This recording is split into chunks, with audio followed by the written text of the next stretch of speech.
Bonjour à tous.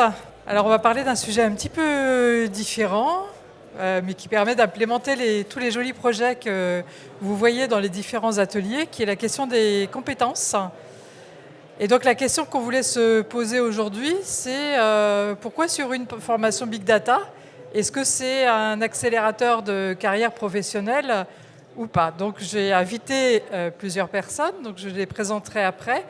Mais je vais vous présenter d'abord la formation. Donc, alors je suis Marie Audefort. C'est moi qui pilote c'est la formation certifiante que je vais vous présenter, qui est une formation en 20 jours à Centrale Supélec EXED. Et donc cette formation certifiante, c'est une formation en 20 jours qui a pour particularité en fait d'aborder les projets Big Data de bout en bout. C'est-à-dire que vous verrez à peu près tous les volets, techniques ou non techniques, de la formation. Donc aussi bien au niveau des Big Data, aussi bien la partie juridique, la partie sécurité DSI, tout ce qui est cadrage et management de projet Big Data, comment on fait pour mettre en œuvre un projet Big Data, quels sont les enjeux, comment on fait pour cadrer les cas d'usage.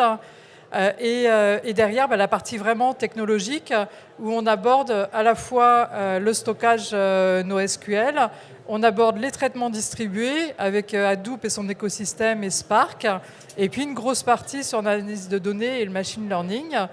Et alors donc c'est une formation certifiante, donc il y a un mémoire pour pouvoir obtenir la certification.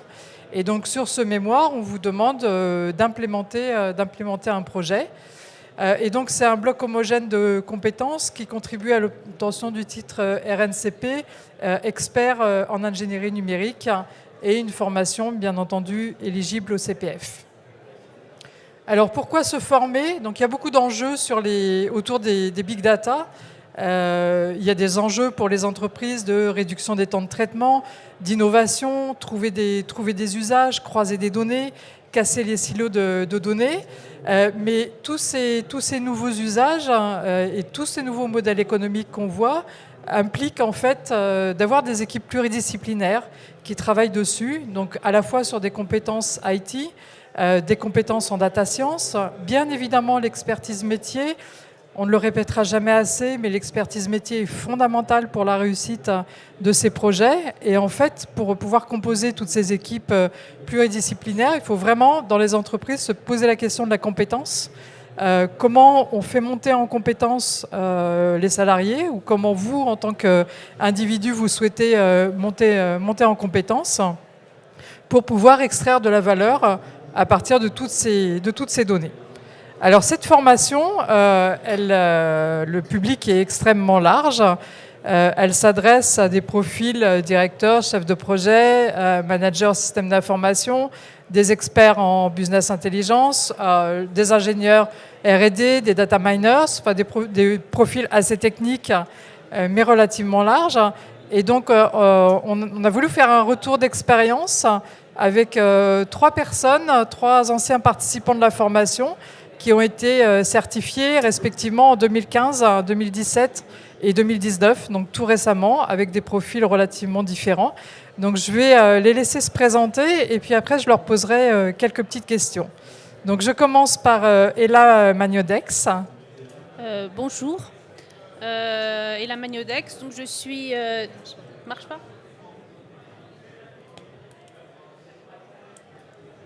Allô ? Oui, c'est mieux. Donc, je suis team leader Big Data et BI. Je travaille dans une entreprise qui est filiale du comité des constructeurs automobiles de France, donc une entreprise spécialisée dans les données d'immatriculation automobile.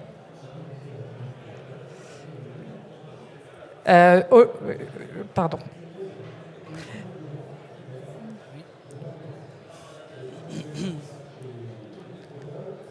Donc, Essam Nzoulou, donc certifié tout récemment en 2019. Voilà, donc moi je suis Essam Nzoulou, je travaille comme data scientist, analyste quantitatif au sein de Groupama Asset Management. J'ai travaillé pendant 10 ans dans l'industrie de l'asset management comme analyste quantitatif. Et donc, je ne sais pas si vous avez entendu. Et donc, avec la formation, je me suis orienté plus vers la data science. Et donc, j'ai rejoint Groupama AM depuis 2 mois. Et Olivier Mazuel. Oui, bonjour. Donc, je suis dirigeant d'entreprise. J'ai travaillé je travaille depuis 25 ans dans l'univers à la fois des data et du marketing, dans l'univers de la communication et des cabinets de conseil. Et là, je suis dans une phase un petit peu de transition, notamment grâce à cette formation, de basculer sur la création d'un cabinet très spécifique, dont je parlerai 2 minutes tout à l'heure, toujours sur les aspects data, mais avec des spécificités bien précises. Merci. Alors, j'ai une première question pour vous. La première, c'est pourquoi avoir choisi cette formation? Donc, vous venez tous de promotions différentes, donc il n'y avait pas forcément exactement le même panorama de formation selon les années où vous l'avez faite. Donc, quelles sont les raisons qui vous ont poussé à choisir la formation? Alors, je vais commencer par Olivier, qui a été certifié en 2015. D'accord, oui, j'ai eu l'honneur en fait d'initier la première formation en 2015, donc ça date, maintenant ça date d'il y a à peu près 4 ans. Alors pourquoi j'ai fait cette formation? Tout simplement, c'était une continuité, ce que je disais tout à l'heure en préambule. J'ai eu un parcours de 25 années en conseil, en data et en marketing. Moi-même, j'ai un profil, je suis un vieux statisticien, un ancien data miner, donc j'ai accompagné pas mal de marques sur ces sujets-là. Et j'ai voulu tout naturellement voir un petit peu ce qui se cachait derrière ce nouveau paradigme qui touchait au big data, à l'intelligence artificielle, avec des points précis, la volonté d'identifier ce qui était véritablement nouveau, voire aussi identifier ce qui tournait autour du buzzword par rapport à tout ça, et identifier les nouveaux écosystèmes qui gravitaient autour du big data. Donc c'était une volonté quelque part de trier quelque part ce qui était véritablement nouveau versus ce qui était déjà existant. Et je pense que la deuxième raison aussi, qui est aussi importante, c'est qu'on est sur des métiers qui sont extrêmement évolutifs, et je pense que c'est extrêmement salutaire et de retourner très régulièrement, même en tant que dirigeant d'entreprise, en formation. Alors on peut le faire à travers des formations à distance, mais je pense que c'est essentiel d'aller sur ce type de formation et se confronter à des experts sur beaucoup de domaines. Et je pense que ça a permis, c'est un véritable coup d'accélérateur, et ça a permis de vraiment d'éclaircir très significativement ce nouveau écosystème et ce nouveau paradigme qui tourne autour du big data. Je rebondis juste sur la partie formation présentielle. Est-ce que tu peux nous dire un peu qu'est-ce que tu as vu comme avantage dans la formation présentielle, le fait d'avoir un mémoire à faire, d'avoir... Oui, tout d'abord, dans le présentiel, on a la chance, on était une promo, on me le rappelait, on était la première promotion, on était 8, donc il y a eu beaucoup de partage aussi au niveau des personnes, des étudiants qui étaient présents, des étudiants qui étaient eux-mêmes au sein des entreprises. Donc ça a été assez riche. Le deuxième aspect, c'est qu'on voit énormément d'intervenants et sur des expertises verticales extrêmement pointues. Donc il y a une très forte richesse d'échanges, bien sûr, dans le cadre des cours, mais aussi à l'extérieur et aussi après la formation, parce que ça permet aussi de se créer un petit réseau et d'avoir des contacts et de faire appel à certaines compétences à l'issue de cette formation. Et bien évidemment, après, derrière, on est confronté à un mémoire, donc un mémoire qui nous permet qui est assez ouvert et qui nous incite quelque part à rentrer en contact aussi avec pas mal d'experts pour aboutir à ce mémoire. Et en effet, c'est à mes yeux beaucoup plus riche en effet qu'une formation qui peut potentiellement se faire à distance. Merci. Et là ? Alors, pour ma part, avant le poste actuel, j'occupais un autre poste de chef de projet logiciel dans une entreprise dans le domaine de l'énergie. Et déjà avant la formation, j'avais la conviction que la donnée peut apporter de la valeur. Et à l'époque, on collectait beaucoup de données et je trouvais qu'elle était sous-exploitée. Et j'étais persuadée qu'en maîtrisant des outils et des technologies, on pouvait créer des solutions innovantes qui répondent mieux aux besoins de nos clients. Donc c'est pour ça que je voulais maîtriser ces technologies, mais pas seulement l'aspect technique, je voulais aussi avoir un panorama sur tous les aspects de management, de cadrage, puisque j'avais un poste de management. De plus, je voulais une formation sur la durée pour que j'ai le temps de manipuler, tester La formation de centrale est une formation sur 20 jours étalée sur 6 mois. Donc on avait le temps de se poser des questions, d'approfondir. Et puis, elle est aussi un gage de qualité, vu que l'école centrale a quand même une renommée importante. Merci. Et Sam ? Alors moi, comme ce que j'ai dit, je suis analyste quantitatif data scientist. Donc mon rôle principal, c'est de développer des modèles quantitatifs basés sur des mathématiques financières. Et ces outils-là vont permettre aux gérants de portefeuille d'optimiser leur stratégie d'investissement et de gérer leurs risques. Mais avant de développer chaque modèle, il faut d'abord passer par une phase de collecte et de nettoyage de données. Donc l'aspect acquisition et traitement de données est vraiment important dans mon domaine. Il y a aussi les aspects non techniques comme la partie gestion de projet Big Data, juridique, informatique, qui sont vraiment très importantes dans mon domaine parce que la plupart des outils qu'on développe sont généralement déployés pour qu'ils soient utilisés par d'autres équipes ou par d'autres départements. Donc il faut être capable de communiquer avec tous les services de l'entreprise. Il faut être capable de communiquer avec les développeurs, avec la MOA, le juridique et la sécurité informatique. En plus, je travaille dans un domaine qui ne cesse d'évoluer. Il faut qu'on soit capable de s'adapter à la dynamique des marchés financiers et aux demandes des clients. Donc il faut toujours se former. Il faut toujours lire les publications scientifiques, d'où le choix de la formation. Et pour moi, la formation Big Data pour l'entreprise numérique, c'est une des formations les plus complètes parce qu'elle traite les aspects techniques, comme l'acquisition et le stockage de données, le calcul distribué, le machine learning, mais aussi des aspects non techniques comme la gestion de projet, les enjeux stratégiques, la sécurité informatique et le juridique, et qui sont pour moi aussi importants que le côté technique lorsqu'on travaille en mode projet. Merci. Et j'ajouterais juste qu'on a aussi une plateforme collaborative qui est utilisée pour la formation. Et je vois quelques anciens participants dans la salle et ils pourront vous confirmer que c'est largement utilisé pour communiquer et que ça met vraiment en avant cet aspect groupe et communication dans le groupe et l'importance du présentiel et le fait de pouvoir échanger, discuter, partager des articles, des présentations, etc. Partager aussi avec les formateurs. Alors j'aurais une deuxième question, c'est quel poste occupez-vous actuellement? Alors je vais commencer par Essam. Donc moi j'ai rejoint Groupama Asset Management en tant qu'analyste quantitatif data scientist. Donc c'est un peu grâce à la formation. Hein. J'ai 10 ans d'expérience dans l'analyse quantitative, mais ils avaient besoin vraiment de quelqu'un qui a vraiment de l'appétence pour les nouvelles technologies et pour les problématiques big data. Donc je pense que la formation vraiment m'a permis de décrocher le poste et surtout d'être opérationnel rapidement. Parce que dès que j'ai commencé, je me suis retrouvé dans des projets big data. Et donc, grâce à la formation, j'ai compris tout de suite de quoi ça parlait et j'ai pu participer au projet. Merci. Olivier?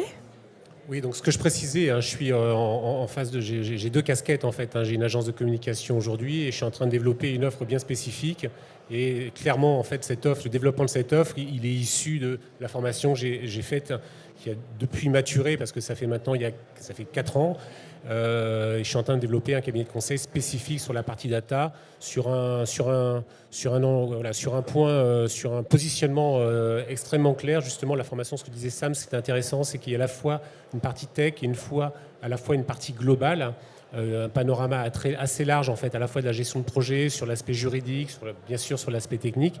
Et en voyant aussi, en échangeant énormément avec les clients, je m'aperçois que en fait, l'enjeu central, il provient de la création et de l'émergence des use cases et surtout de faire émerger des use cases qui soient rentables et qui soient viables aussi pour l'avenir. Donc voilà, je vais développer un cabinet de conseil sur ces aspects-là, sur la génération des use cases, la difficulté aujourd'hui pour les gens du métier, et je pense que l'enjeu central, il est encore une fois sur la connexion des experts avec les gens du métier. Vous mettez des directeurs marketing ou des directeurs digitaux dans un salon comme celui-ci, je pense que c'est pas évident pour eux de se situer, savoir à quelle porte frapper, et je pense qu'il manque très clairement en fait on va dire, en amont une couche intermédiaire qui permet de faire un hub et d'aiguiller en fait les gens du métier pour les basculer pleinement sur des use cases qui soient pleinement rentables, efficients et pérennes dans le temps.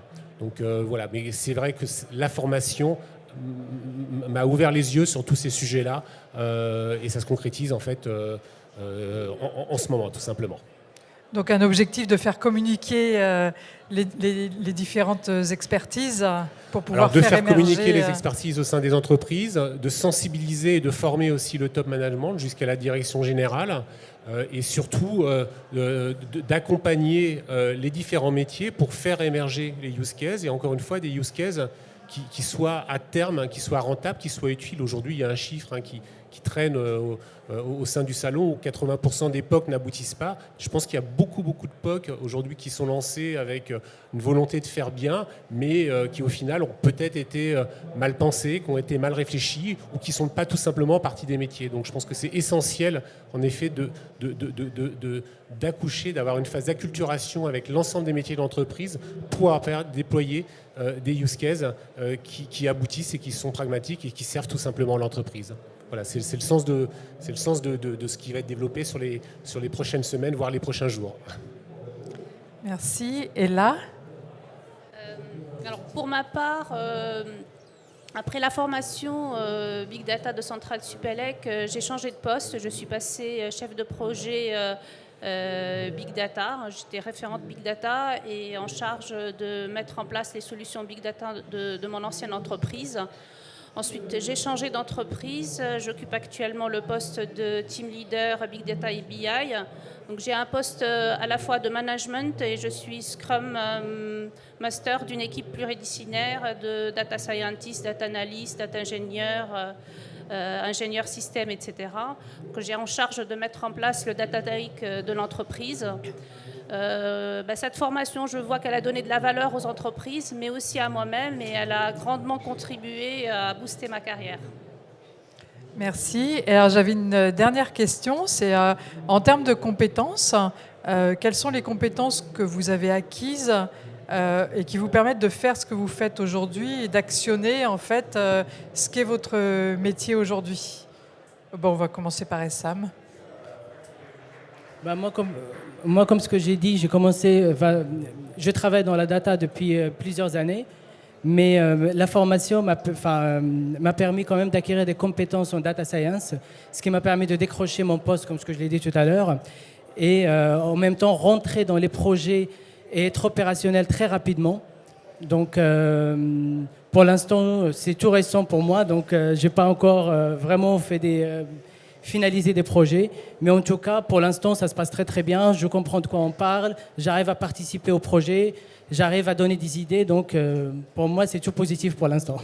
Et en termes de compétences, si tu devais citer 4 ou 5 compétences les plus fortes de ton point de vue?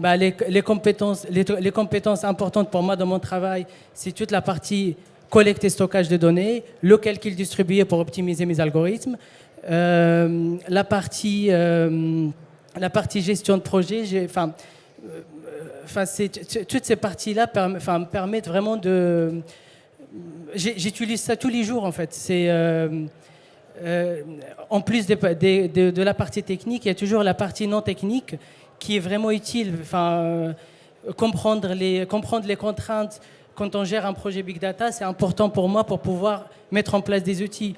Comprendre le côté juridique, c'est important. Comprendre toutes les problématiques de la sécurité informatique liées au Big Data, c'est important. Pour moi, comme je n'ai pas arrêté de le répéter, c'est une formation assez complète. Donc, tous les éléments de la formation, on les utilise quasiment tout le temps, quoi. Merci. Et là ? Alors, je rejoins mon collègue pour dire que vraiment la formation est complète et que tous les aspects sont utiles et importants, même si à l'époque et à tort, je pensais que certains aspects n'étaient pas très importants.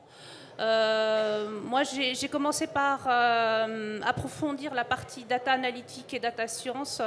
Donc mon mémoire portait sur des sujets, sur des cas d'usage qui ont nécessité de mettre en place de la classification, de la prédiction, de la maintenance prédictive. Donc à partir de ces mémoires, j'ai pu montrer à mon entreprise la valeur que peut donner l'analytique et la data science. Ensuite, quand j'ai changé d'entreprise et de poste, c'est là que j'ai vu que, notamment quand on utilise des données à caractère personnel, l'utilité du module juridique, du module sécurité. Ensuite, pour mettre en place un data lake, on a besoin de connaissances et de compétences sur tous les aspects traitement distribué et sur les aspects stockage de données. Donc là aussi, ce module a été bénéfique pour moi. Et puis enfin, en tant que manager, le module de management et de cadrage des projets est aussi très important et m'a été vraiment utile. Voilà, donc ça c'est une formation complète et vraiment tous les modules sont nécessaires et utiles, vous le verrez. Merci. Olivier? Alors, je vais recautionner le côté transverse, ça c'est essentiel. Et le gros avantage aussi, c'est que lorsque vous rentrez après dans des réunions avec des DSI, avec des gens du métier, avec des experts en big data, vous connaissez tout le vocabulaire. Et ça, c'est un point essentiel. Vous savez de quoi on vous parle, à la fois au niveau des outils, des solutions, des acteurs. Ça, c'est un élément extrêmement important.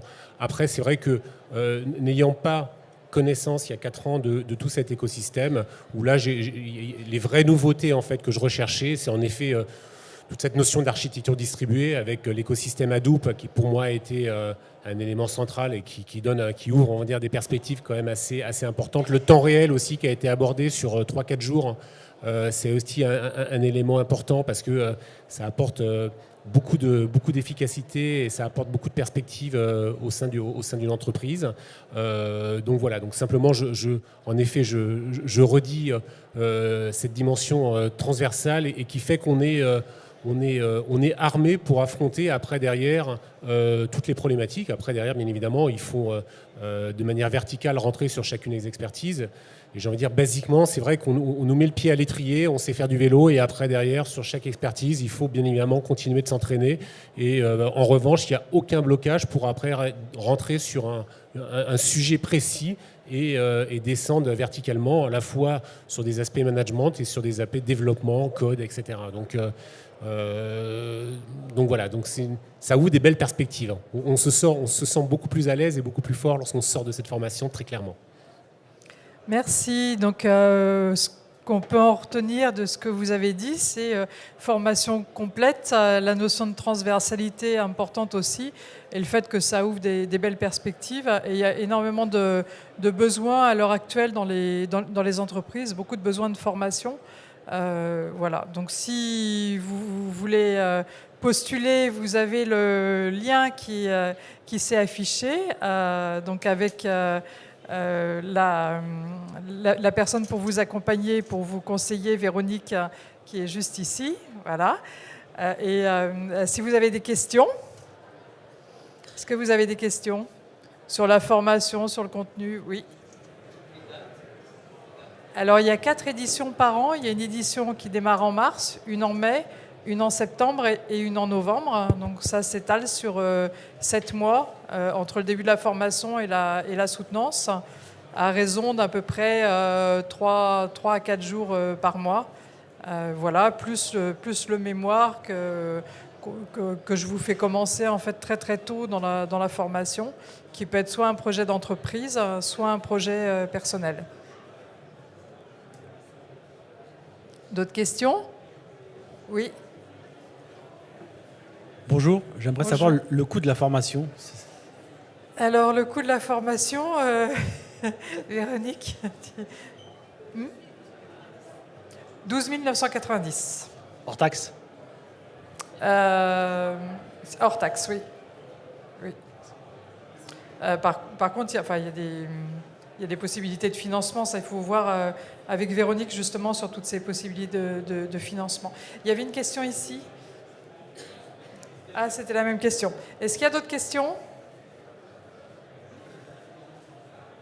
Oui, bonjour. Bonjour. Quels sont les prérequis à cette formation, les prérequis, on va dire, académiques? Alors, les prérequis académiques, c'est des connaissances en informatique, connaissances de base en stats et calcul matriciel, probabilité, et la connaissance d'un langage de programmation, pas forcément Python, mais avoir au moins déjà vu et manipulé, fait un petit peu de programmation soi-même, c'est un plus. Voilà, sinon, base de données relationnelles quand même aussi. Voilà, c'est tout.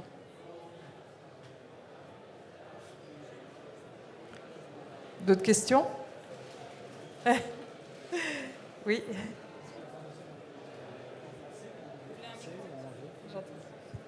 Est-ce que la formation est uniquement en français ou en anglais et français ou tout en anglais? Elle est en français.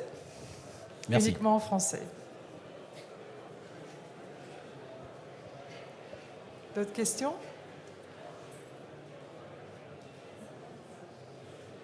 Alors n'hésitez pas à venir nous voir sur le stand. C27, donc dans la zone C, le numéro 27. Si vous voulez d'autres renseignements, donc Véronique sera présente et d'autres personnes sur le stand aussi.